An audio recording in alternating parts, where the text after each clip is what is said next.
Bueno, entonces vamos a iniciar con el movimiento rectilíneo, que es unidimensional porque maneja una sola dimensión en línea recta. Es de dos clases, movimiento uniforme y movimiento uniformemente acelerado.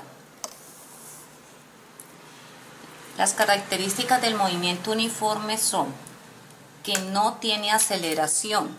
¿Por qué no hay aceleración? Porque la aceleración aparece cuando hay cambio de velocidad, pero en este caso la velocidad es constante. ¿Qué significa que la velocidad sea constante? Que recorre espacios iguales en tiempos iguales. Por lo tanto, la distancia es directamente proporcional a el tiempo transcurrido, donde en esta ecuación, que es la de una línea recta, m viene a ser la pendiente, o sea, la inclinación de la recta de x en función de t. Ahora miremos las gráficas. Tenemos la aceleración en función del tiempo, la velocidad en función del tiempo y la distancia en función del tiempo. Para la aceleración, la gráfica, como a es igual a 0, entonces será una línea recta aquí sobre el eje t, porque el tiempo transcurre y el valor de a es 0.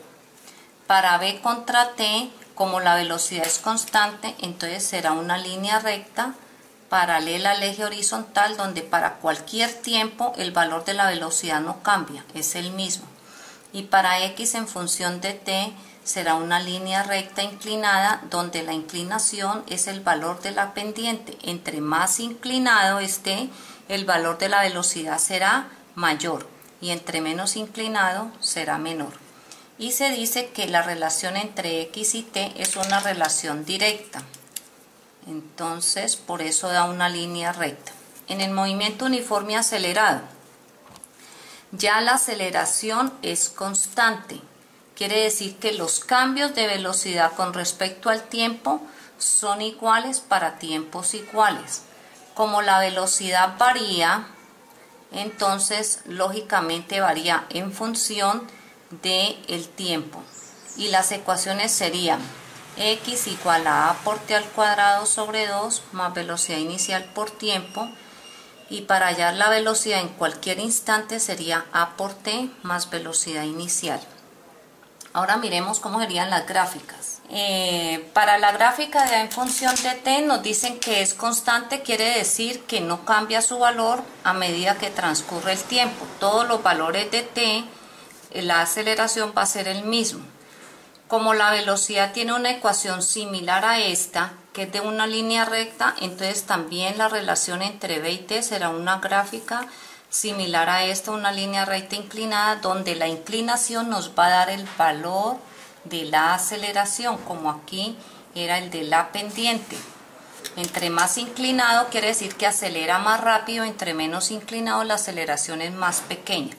Si empieza desde 0, 0 es porque la velocidad inicial es 0. Si empieza más arriba sería el valor de la velocidad inicial, el punto donde empieza. Y para x en función de t, por ser una ecuación cuadrática, por el exponente 2 del tiempo, sería una parábola, donde a medida que transcurre la distancia, a medida que transcurre el tiempo, la distancia crece en forma cuadrática. Bueno, eso es en una dimensión. En dos dimensiones.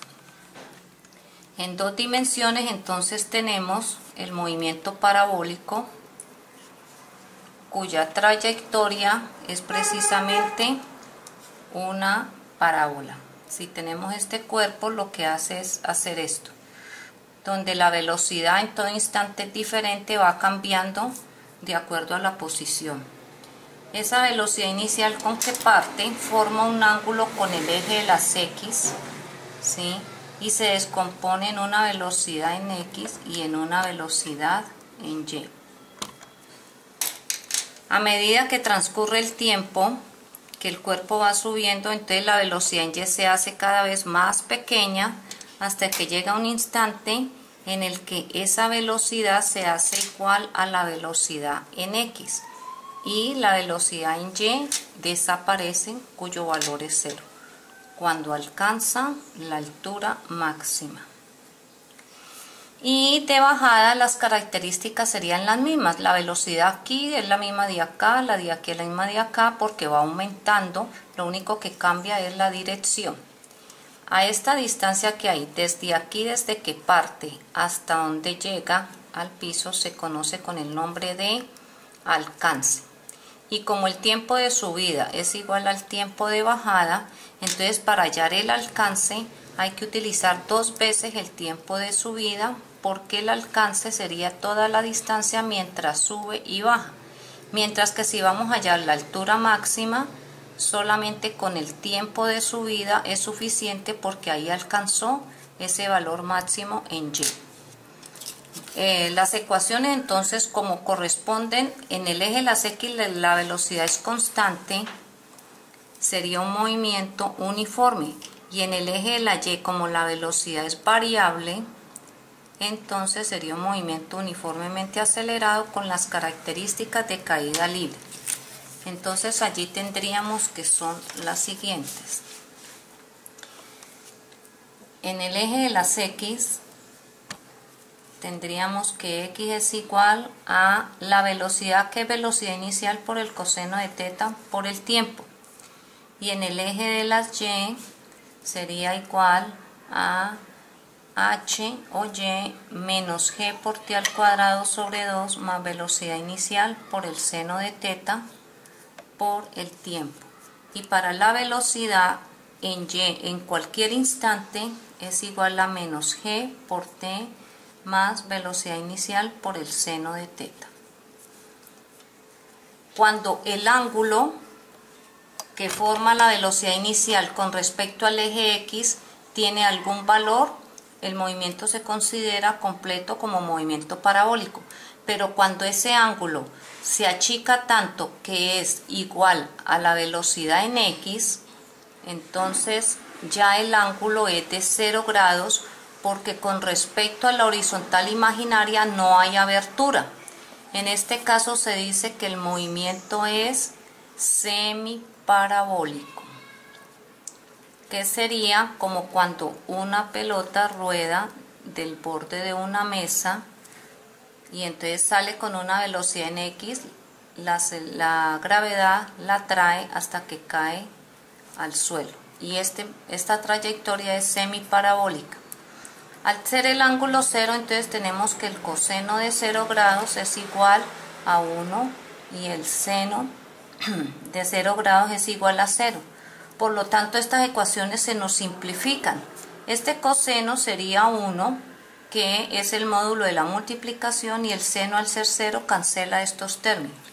Entonces quedaría x igual a velocidad inicial por t, ya que el coseno es 1, entonces no aparece allí.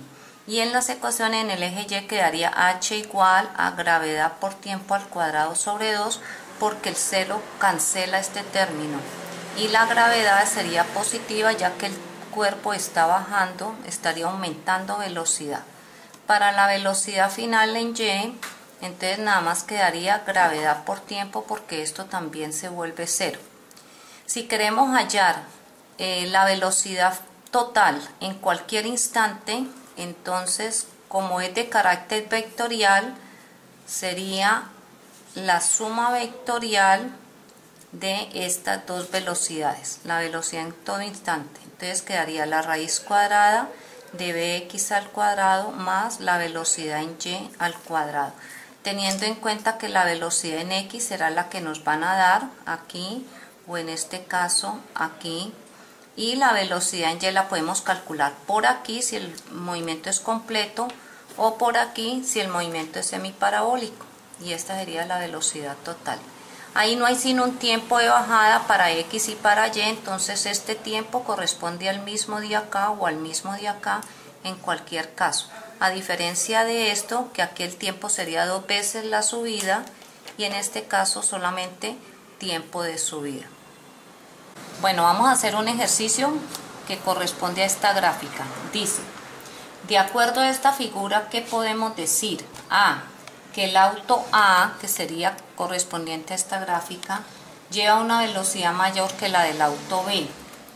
B, que el auto B lleva una velocidad mayor que la del auto A. C, que el auto A tiene mayor aceleración que el auto B. Y D, que el auto B tiene mayor aceleración que el auto A. Para nosotros poder determinar cuál es la respuesta correcta, tenemos que limitarnos a esto. Primero, si nos dan aquí x en función de t, yo tengo que compararlo con x en función de t y x en función de t de los dos movimientos que conocemos. Como la gráfica es línea recta, yo no puedo decir que el movimiento es acelerado porque tendría que haber una gráfica de una parábola. Quiere decir que es un movimiento uniforme. Entonces descartamos esta parte, nos olvidamos de todas esas gráficas y solamente vamos a mirar las características de este movimiento y esta gráfica. El movimiento para A y para B es uniforme porque su gráfica es una línea recta. Decíamos que como la velocidad nos da la pendiente y que la aceleración es cero, descartamos las dos que nos hablan de la aceleración. La C decía que el auto A tiene mayor aceleración que el B y en la D que el auto B tenía mayor aceleración de la A. Están descartadas porque aquí la aceleración es cero, no hay, por lo tanto esas no las voy a tener en cuenta.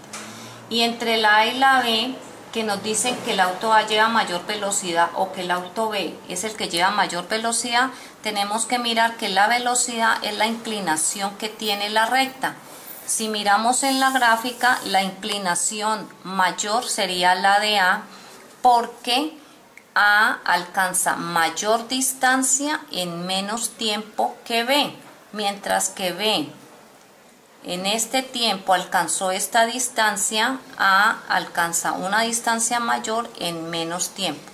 Por lo tanto, la respuesta correcta es la A, que nos dice que el auto lleva mayor velocidad, el de A, que B.